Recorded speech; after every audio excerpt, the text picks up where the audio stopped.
Hello everyone, আসসালামু আলাইকুম। কেমন আছেন সবাই? আবারও হাজির হয়ে গেলাম আরও নতুন একটি রেসিপি নিয়ে। আমি আজকে শেয়ার করব অসম্ভব মজার একটা ডিমের রেসিপি। তো প্রথমেই আমি পানি গরম করে নিলাম আর এখন দিয়ে দিচ্ছি পেঁপে এবং আলু আর পেঁপে আমি এরকম কিউব করে কেটে নিয়েছি। এ পর্যায়ে আলু এবং পেঁপে একটু ভাপিয়ে নেব আর ততক্ষণ পর্যন্ত রান্না করব যতক্ষণ না পর্যন্ত ভালো মতো ফুটে আসে। আনুমানিক 5 থেকে 6 মিনিট রান্না করার পর এরকমভাবে পানিটা ফুটে এসেছে আর এ পর্যায়ে আমার পেঁপে এবং আলু ভাপিয়ে নেওয়া হয়ে গেছে। এ পর্যায়ে আমি আলু এবং পেঁপে উঠিয়ে নিচ্ছি আর তারপর ঠান্ডা পানি দিয়ে ভালো মতো ধুয়ে নেব। পেঁপে রান্না করার সময় এভাবে পানিতে পেঁপেটাকে ভালো মতো ভাপিয়ে নিতে হবে, তা না হয় পেঁপের কষগুলো থেকে যাবে আর তখন রান্না করার পর এটি খেতে ভালো লাগবে না। ভাপানো পেঁপে এবং আলুগুলোকে আমি একটি সাইডে রেখে দিয়েছি ঠান্ডা হওয়ার জন্য। আর এদিকে একটি বাটির মধ্যে আমি নিয়ে নিয়েছি 3টা ডিম আর এ পর্যায়ে নিয়ে নিলাম স্বাদ মতো লবণ আর মরিচের গুঁড়া। এখানে কাঁচামরিচ এবং পেঁয়াজ ব্যবহার করবেন না। মরিচ এবং লবণ ডিমের সাথে ভালো মতো মিশিয়ে নেব আর মেশানো হয়ে গেলে চুলায় একটি কড়াই বসিয়ে দিয়েছি আর কড়াইটা গরম হয়ে গেলে তাতে দিয়ে দিচ্ছি পরিমাণ মতো তেল। তেলটাকে ভালো মতো গরম করে নিতে হবে, তা না হয় ডিম দেওয়ার পর ডিম নিচে থেকে প্যানের গায়ে লেগে যাবে। তাই অবশ্যই তেলটাকে ভালো মতো গরম করে তারপর ডিম দিতে হবে। তো তেল গরম হয়ে গেছে আর আমি ডিম দিয়ে দিয়েছি। এ পর্যায়ে ডিমের একটা পাশ খুব ভালো মতো হয়ে গেলে অপর পাশটাকে উল্টে দিতে হবে। আর আমি কিভাবে উল্টে দিচ্ছি আপনারা কিন্তু স্ক্রিনেই দেখতে পাচ্ছেন। যেহেতু ডিমের পুরুত্ব অনেক বেশি তাই ডিমটা উল্টে দেওয়ার সময় অনেক বেশি কঠিন হবে। আর আমি একটি কাঁটা চামচের সাহায্যে ডিমটাকে এভাবে উল্টে দিলাম। এ পর্যায়ে ডিমটাকে উল্টে পাল্টে লাল লাল করে ভেজে নেব আর ভাজা হয়ে গেলে আমি ডিমটাকে এরকমভাবে টুকরো করে কেটে নিচ্ছি। আর আমি কিভাবে টুকরো করে নিলাম আপনারা কিন্তু স্ক্রিনেই দেখতে পেলেন। এ পর্যায়ে আমার ডিমটা ভাজা হয়ে গেছে। ডিমটাকে আমি একটি প্লেটের মধ্যে উঠিয়ে নিচ্ছি।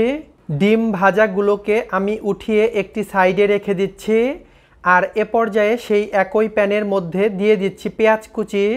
আমি এখানে হাফ কাপ পরিমাণ পেঁয়াজ কুচি দিয়ে দিলাম আর কিছুটা তেল দিয়ে দেব। যেহেতু তেল কিছুটা কম মনে হচ্ছে তাই আমি আরও কিছুটা তেল দিয়ে দিলাম। এ পর্যায়ে দিয়ে দিচ্ছি কিছু গোটা গরম মশলা। এখানে রয়েছে কালো গোলমরিচ, এলাচ, দারুচিনি, লবঙ্গ আর তেজপাতা। এ পর্যায়ে পেঁয়াজ এবং এই গোটা গরম মশলাগুলোকে ভালো মতো ভেজে নেব আর ভাজা হয়ে গেলে দিয়ে দিলাম অল্প পরিমাণে পানি, কারণ এখন শুকনা মশলা অ্যাড করব। শুকনো মশলার মধ্যে রয়েছে মরিচ গুঁড়া, হলুদ গুঁড়া, ধনিয়া এবং জিরা গুঁড়া, আরও রয়েছে স্বাদমতো লবণ। মশলাগুলোকে ভালো মতো মিশিয়ে ঢাকা দিয়ে কষিয়ে নেব প্রায় 4 থেকে 5 মিনিট। 5 মিনিট পর এই 5 মিনিটের মাঝে আমি ঢাকাটা খুলে একবার নাড়াচাড়া করে দিয়েছিলাম। এ পর্যায়ে আবারও নাড়াচাড়া করে দিলাম যাতে করে মশলাটা নিচে থেকে না লেগে যায় আর মশলাটা পারফেক্টলি কষানো হয়ে গেছে। এ পর্যায়ে দিয়ে দিলাম সেই আগে থেকে ভাপিয়ে রাখা আলু এবং পেঁপে। এ পর্যায়ে আলু এবং পেঁপের সাথে মশলাগুলোকে খুব ভালো মতো মিশিয়ে নেব আর মেশানো হয়ে গেলে ঢাকা দিয়ে আবারও কষিয়ে নেব প্রায় 7 থেকে 8 মিনিট। 8 মিনিট পর এই 8 মিনিটের মাঝে আমি আরও একবার নাড়াচাড়া করে দিয়েছিলাম। এ পর্যায়ে আবারও নাড়াচাড়া করে দিচ্ছি। আমার পেঁপে এবং আলু দুটোই ভালো মতো কষানো হয়ে গেছে। এ পর্যায়ে দিয়ে দিচ্ছি ঝোলের জন্য পানি আর আমি এখানে প্রায় 1.5 কাপ পরিমাণ ঝোলের পানি দিয়ে দিলাম।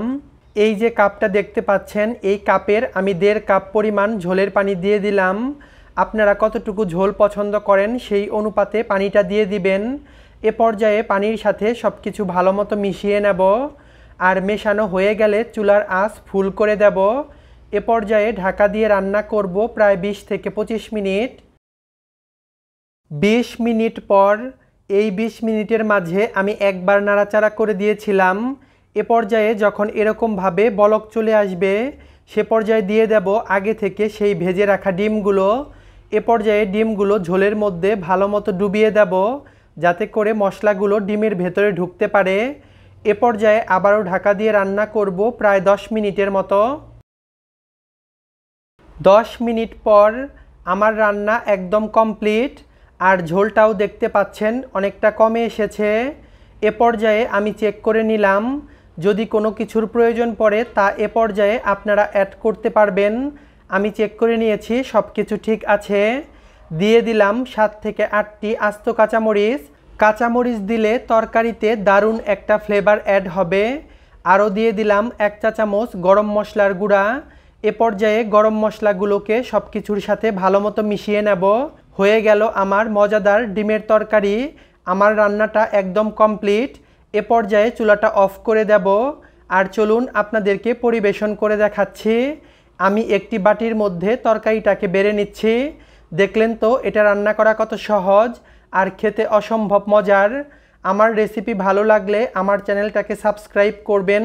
ফেসবুক পেজ থেকে দেখে থাকলে পেজটাকে ফলো দিয়ে আমার পাশেই থাকবেন। আবারও দেখা হবে নতুন কোনো রেসিপিতে। সে পর্যন্ত সবাই ভালো থাকবেন। আল্লাহ হাফেজ।